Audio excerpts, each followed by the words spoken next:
रूप पातानुच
कुंठवाशी आलो याची काय नाशी बोलिले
झाडू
भरले जग आडराणी भरले जग आडराणी भरले जग आडराणी भरले जग आडराणी भरले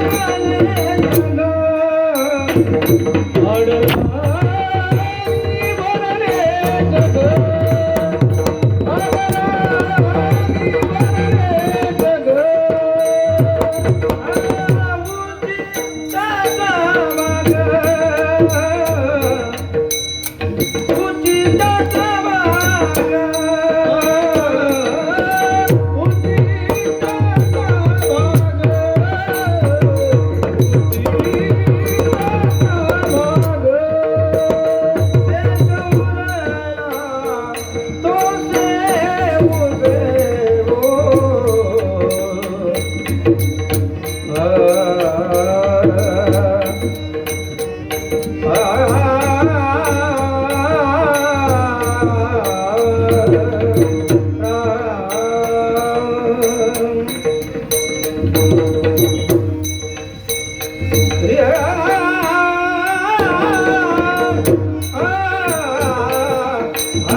आम्ही वैकुंठवासी आलो याची कारणाचे बोलिले जे ऋषे सात भावे वर्ताया झाडू संतांचे मार्ग आडराणी भरले जग उच्चिष्टाचा भाग शेष उरला तो शिवू आर्थे लोपली पुराणे नाश केला शब्द ज्ञाने विषय ओढी म्हणे साधनी बुडविली झाडू संतांचे मार्ग आडराणी भरले जग उच्चिष्टाचा भाग शेष उरला तो शिवू पिटू भक्तीचा डांगोरा खरी काळासी दरारा तुका म्हणे करा जय जयकार आनंदी झाडू संतांचे मार्ग आडराणी भरले जग उच्चिष्टाचा भाग शेष उरला तो शिवू श्री संतांचे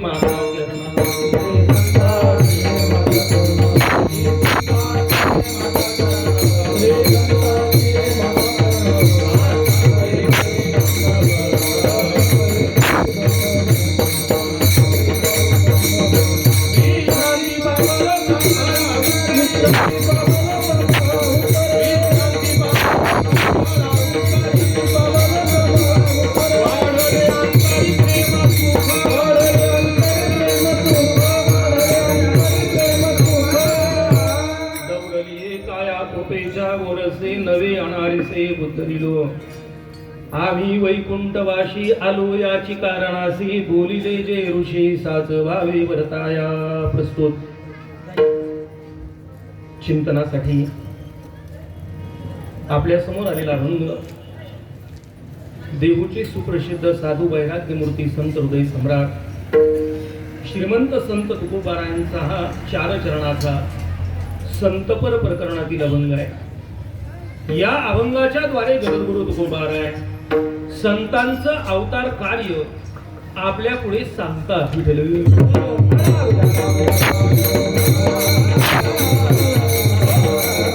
संतांनी नेमकं या ठिकाणी येऊन केलं काय, कशासाठी आले, अशा प्रकारे सुंदर एक दिग्दर्शन करणारा संत चरित्र सांगणारा अभंग चिंतनाला आपल्या पुढे आलेला आहे।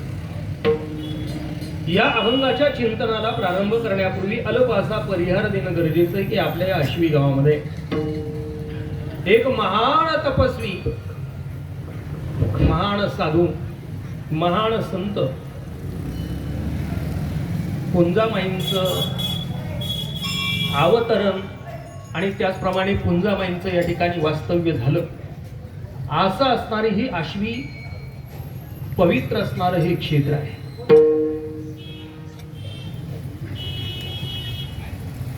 मी क्षेत्र का म्हटलो तर याला कारण आहे, थोडं पुढे मी बोलेन। पण चालू असणारं आपलं हे सांप्रत पुंजामाईंची पुण्यतिथी 16 सर्व भावी भक्तांच्या सहकार्याने सर्वच भजनी मंडळींच्या उपस्थितीमध्ये सालाबादप्रमाणे या ठिकाणी संपन्न होत आहे। तशी माईंची पुण्यतिथी ही 3 ठिकाणी होते, 3 ठिकाणी होते। माईंची पुण्यतिथी पुनदगावलाही होते, माईंची पुण्यतिथी श्री क्षेत्र देवगडलाही होते, माईंची पुण्यतिथी आपल्या इथे होते विठ्ठल।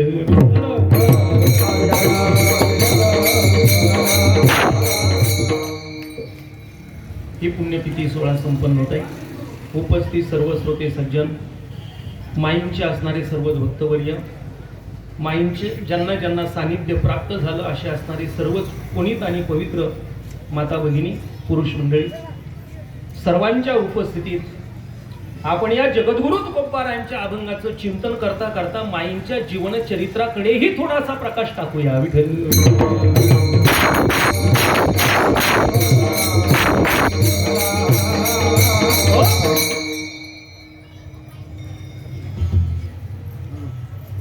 इथे येणारे 3 वर्ग आपल्याला पाहायला मिळतात. प्रत्येकाचं येण्याचं प्रयोजन हे भिन्न भिन्न अशा प्रकारचं आहे.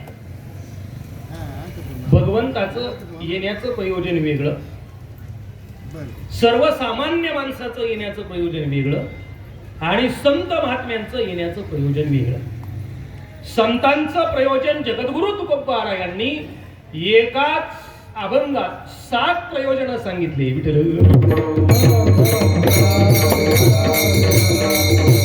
उद्धराया जन जड जीवा,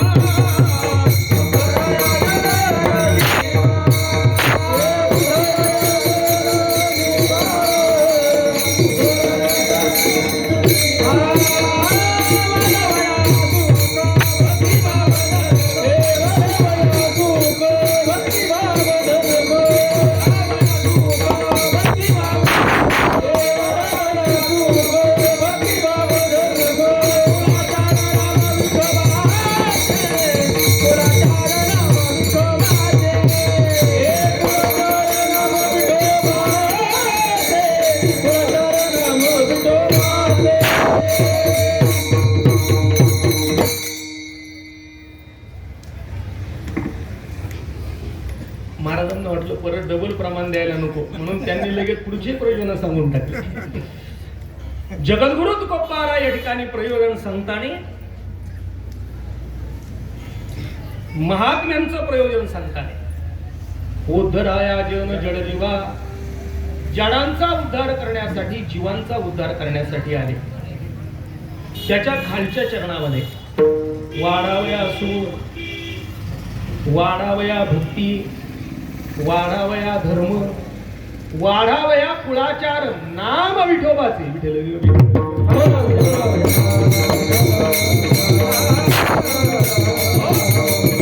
सुख वाढवण्यासाठी या ठिकाणी संत महात्मे येतात. पूज्य साध्वी पुंजाबाईंचं या ठिकाणचं अवतरणच जर आपण पाहिलं तर गोदाकाठी असणारं गाव आणि त्या गोदाकाठावर एक अत्यंत गरीब पण भगवान शंकरांचं असणारं शिवभक्त कुटुंब राहत होतं. कुटुंब प्रमुखाचं नाव सखाराम बुवा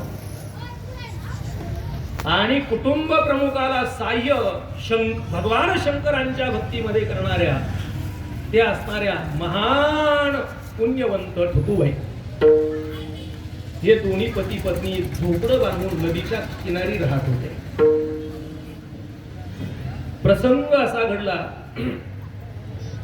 एक दिवस गोदावरी माईला भरपूर अशा प्रकारे पूर आला आणि पूर आल्यानंतर त्या पुराचं पाणी रात्रीतून वाढायला लागलं. हा परिवार त्या झोपडीमध्ये गोदावरी मैयेचं पाणी जल वाढत वाढत यांच्या झोपडीपर्यंत ते गेलं.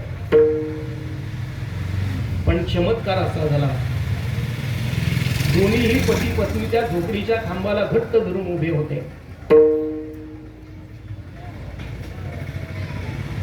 ठकुमाई गरोदर होत्या, त्यांच्या पोटामध्ये पुंजामाई वाढत होत्या. 7 महिन्याचा गर्भ. गोदावरी मैयेचं पाणी वाढत वाढत यांच्यापर्यंत पोहोचलं आणि ज्या वेळे ठकुमाईंच्या त्या गर्भाला पाणी लागलं, गर्भाला पाणी लागल्याबरोबर त्या गोदावरी मैयेचं पाणी हे ओसरलं गेलं. जसं भगवान श्रीकृष्णांना घेऊन वसुदेवजी त्या यमुनेतून जात असताना पाणी वाढत वाढत गेलं. भगवंतांनी जेव्हा पदस्पर्श केला त्यावेळेस त्या यमुना मैयेचं पाणी ओसरलं गेलं. तद्वत या पुंजामाईंचा स्पर्श झाल्याबरोबर हे पाणी ओसरलं गेलं आणि नंतर पुंजामाईंचा जन्म झाला.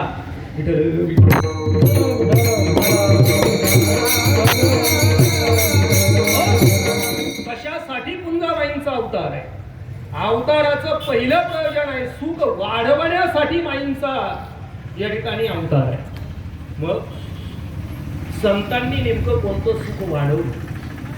सुखाचे 3 प्रकार आहेत. एक आहे प्रेम सुख, एक आहे ब्रह्म सुख आणि एक आहे ते विषय सुख.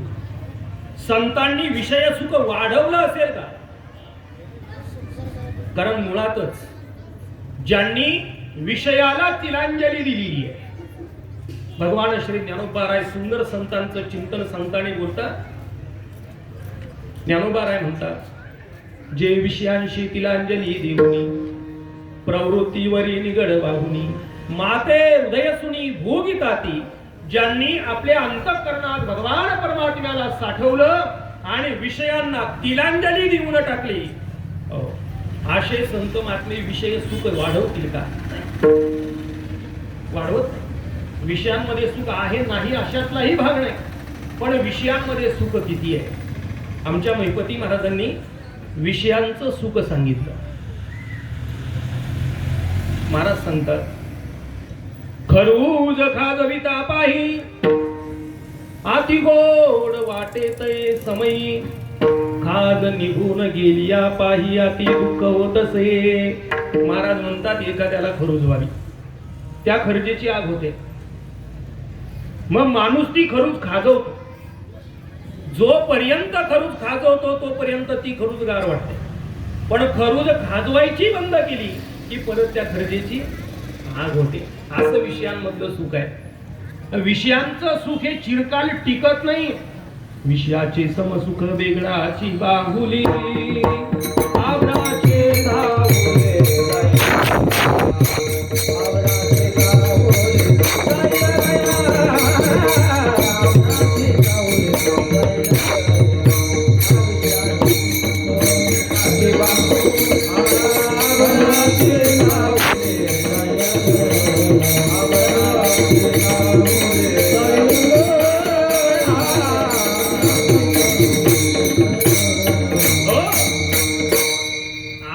सावली टिकत नाही, बेगडाची बाहुली टिकत नाही. तद्वत विषयांचं सुख हे कधीही चिरकाल टिकत नाही.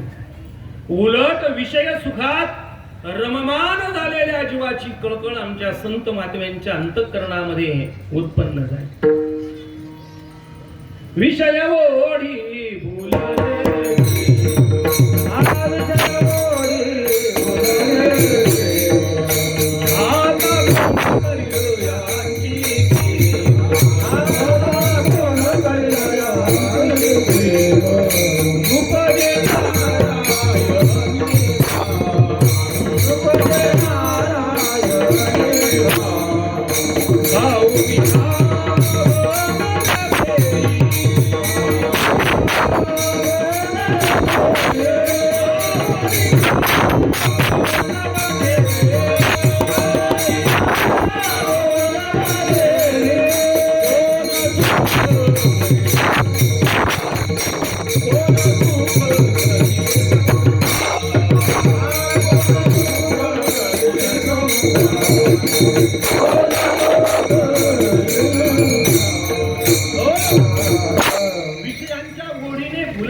विषयांपासून परांगमुख करण्याचं काम आमचे संत महात्मे करतात. मग विषय सुख संत देतील का? देणार नाही. दुसरं सुख आहे, त्याला म्हणतात ब्रह्मसुख. जे सुख वाढतही नाही आणि जे सुख कमी होत नाही त्याला म्हणतात ब्रह्मसुख. म्हणून तर महाराज बोलले, आम्हाला ब्रह्मसुखाची अपेक्षा नाही. ब्रह्मपद तुच्छ केली या कारणे आम्हा जन्म घेणे युगायुगी, म्हणून आम्हाला ते नको आहे.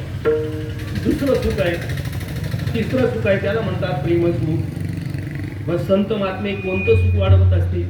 त्यांच्याकडे कोणतं सुख आहे? त्यांच्याकडे ब्रह्मसुखही नाही, त्यांच्याकडे विषय सुखही नाही.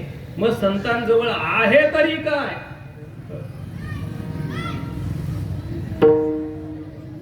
या वैष्णवांचे घरी